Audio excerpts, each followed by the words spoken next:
Hello students, today we are going to discuss some results which we are going to use to check the given series, given positive term series is convergent or divergent. हमें पता है कोई भी positive term series हो या तो वो सिर्फ कन्वर्ज करती है या डाइवर्जेस टू इन्फिनिटी. ठीक है, तो इसीलिए हमने कहा कि हम सिर्फ ये चेक करेंगे कि वो सीरीज कन्वर्ज करती है या डाइवर्ज करती है. Now if an and bn are two series of positive terms, अगर आपके पास दो positive term series दी हुई हैं such that limit of the ratio of their nth term an upon bn की जो limit है as n approaches to infinity पे क्या आ रही है finite and non-zero. लिमिट क्या आ रही है फाइनाइट भी चाहिए हमें और जीरो के इक्वल भी नहीं होनी चाहिए. Then these two series bn and an converges and diverges together. अगर ये लिमिट हमारे पास फाइनाइट आती है और नॉन ज़ीरो आती है तो ये दोनों सीरीज़ का बिहेवियर एक जैसा होगा. अगर कोई भी एक कन्वर्जेंट है तो दूसरी भी कन्वर्जेंट होगी और अगर कोई भी एक डाइवर्जेंट है तो दूसरी सीरीज़ भी क्या होगी divergent. Now how will you prove it.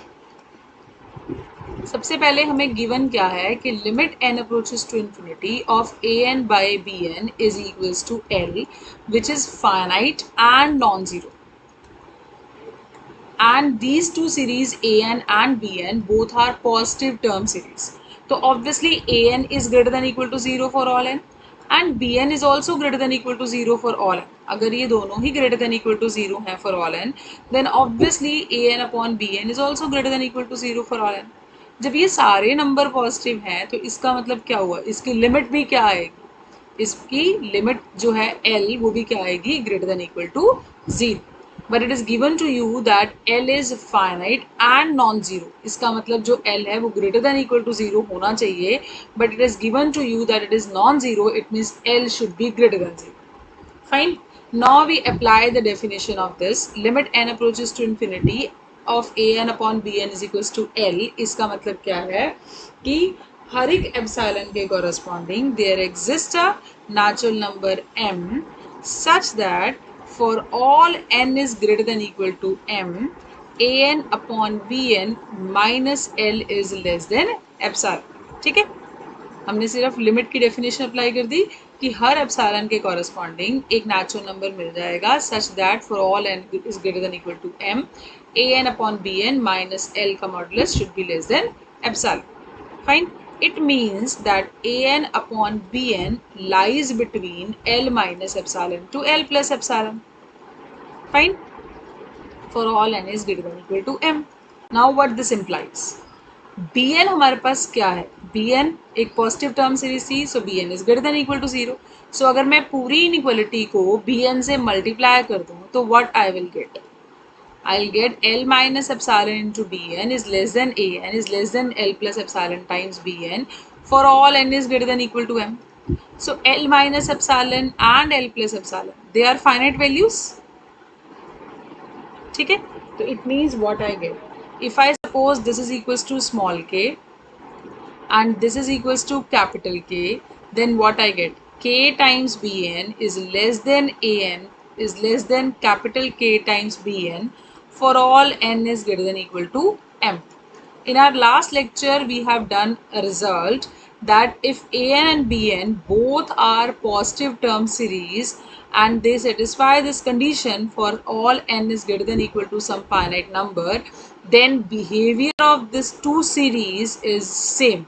It means an and bn converges and diverges together. ये हमने लास्ट लेक्चर में एक रिजल्ट किया था. तो from here what we get, that behavior of these two series is same, means they both converges or diverges together. Fine. Now there is a remark. If the condition that limit n approaches to infinity of an upon bn is finite or non-zero is dropped. अगर हम इस condition को drop करते हैं then the behaviour of these two series may be different. तो ज़रूरी नहीं है कि इन दोनों सीरीज का जो बिहेवियर है वो सेम. क्या मतलब है इस चीज़ का, हमें क्या गिवन था कि अगर ये लिमिट या तो फाइनाइट हो और नॉन ज़ीरो भी होनी चाहिए, ठीक है, तो ये दोनों सीरीज का बिहेवियर सेम होता है. But now if the limit is either infinity, finite नहीं है इसका मतलब इनफाइनाइट है, और सेकेंड कंडीशन इज कि नॉन जीरो नहीं होनी चाहिए, इसका मतलब जीरो लिमिट, तब जरूरी नहीं है कि इन दोनों सीरीज का बिहेवियर क्या हो, सेम। सो दोनों केसेस को हम चेक करते हैं one by one. In the first case, if I take the series an as 1 by n series and series bn as 1 by n square, then what is the limit when n approaches to infinity of an by bn? This is nothing but 1 by n upon 1 by n square, which is equals to limit n approaches to infinity of n. एक n cancel out हो जाएगा और ये numerator में आके n. Now this limit is infinite. ठीक है, तो हमने दो सीरीज ऐसे ही फाइंड आउट कर ली जिनकी रेशियो की लिमिट क्या आ रही है as n approaches to infinity पे, इनफाइनाइट आ रही है. So now let's check what is the behaviour of these two series. हम एक रिजल्ट इसमें यूज करते हैं जो हम आगे अभी प्रूव करेंगे, that is a p series.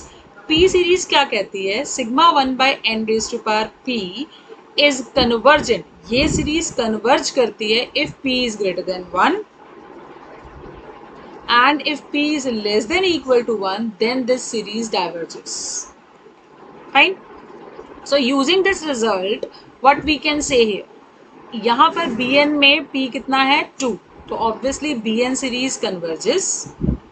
2 मतलब this power is greater than 1, and in this case your p is 1, it means this series diverges. इसका मतलब अगर ये लिमिट इनफाइनाइट आ रही है तो ए एन और बी एन का बिहेवियर सेम नहीं है, एक कन्वर्ज कर रही है और एक सीरीज डाइवर्ज कर रही है. Fine. So now we take the second case. Now if I take a n as 1 by n square series and the series b n as 1 by n, then what is the limit of A n by b n? It is nothing but limit n approaches to infinity 1 by n square upon 1 by n. एक n cancel out, as n approaches to infinity 1 by n approaches to 0. So limit is 0 now. ठीक है, तो हमने ऐसी दो series निकाल ली जिनकी limit क्या आ रही है, जिनकी limit of A n by b n as n approaches to infinity पे क्या आ रही है, 0. But again using this p series test we can say that behaviour of these two series is not same. It is convergent now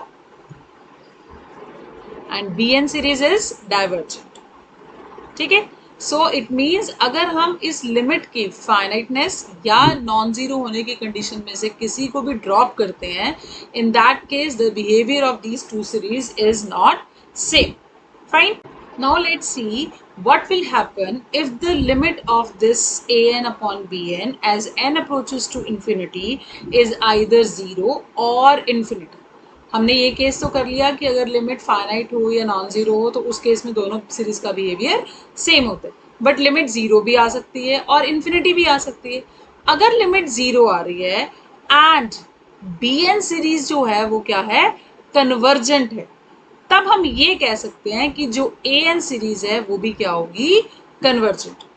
but ये नहीं है कि अगर ये लिमिट जीरो आ रही है और बी एन डाइवर्ज कर रही है तो ए एन भी क्या करेगी, डाइवर्ज. ऐसा नहीं है, और ए एन के ऊपर बी एन सीरीज डिपेंड नहीं करेगी इस केस में.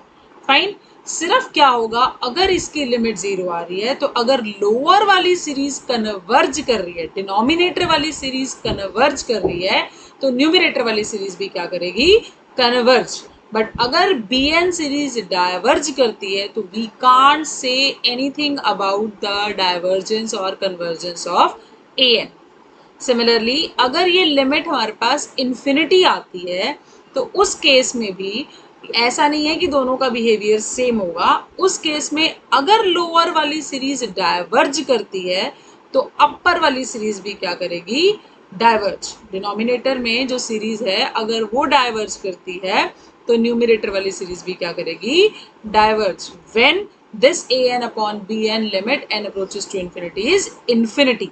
बट अगर बी एन हमारी कन्वर्ज करती है इस केस में तो ए एन की कन्वर्जेंस या डाइवर्जेंस के बारे में हम कुछ नहीं कह सकते. Fine. So you have to remember these results. क्या रिजल्ट है कि अगर दो पॉजिटिव टर्म सीरीज की रेशियो की limit as n approaches to infinity पे 0 आ रही है तो अगर डिनोमिनेटर वाली सीरीज कन्वर्ज करेगी तभी न्यूमरेटर वाली सीरीज कन्वर्ज करेगी. बट अगर डिनोमिनेटर वाली डाइवर्ज करती है तो we can't say anything about the convergence और divergence of numerator series. And अगर ये लिमिट इन्फिनिटी है तो डिनोमिनेटर वाली सीरीज के डाइवर्ज करने पर न्यूमिनेटर वाली सीरीज भी क्या करती है, डाइवर्ज. बट अगर डिनोमिनेटर वाली सीरीज कन्वर्ज करती है तो we can't say anything about the convergence of divergence of this series an. Fine, let's prove it. How will you prove it? First A part, when limit n approaches to infinity of an by bn is equal to 0, and it is also given to you that this series is convergent. अगर A N upon B N series zero limit आती है इसकी, तो इसका मतलब क्या है, हर एप्सिलॉन के corresponding we can find out a natural number m such that for all n is greater than equal to m, mod of an by bn minus 0 is less than epsilon. ठीक है, इसका मतलब क्या हुआ, an by bn lies between minus epsilon to epsilon for all n is greater than equal to m. ठीक है, अब अगर मैं bn से मल्टीप्लाई कर देती हूँ तो I will get this, because bn is a positive number, तो इनइक्वालिटी पे कोई फर्क नहीं पड़ेगा.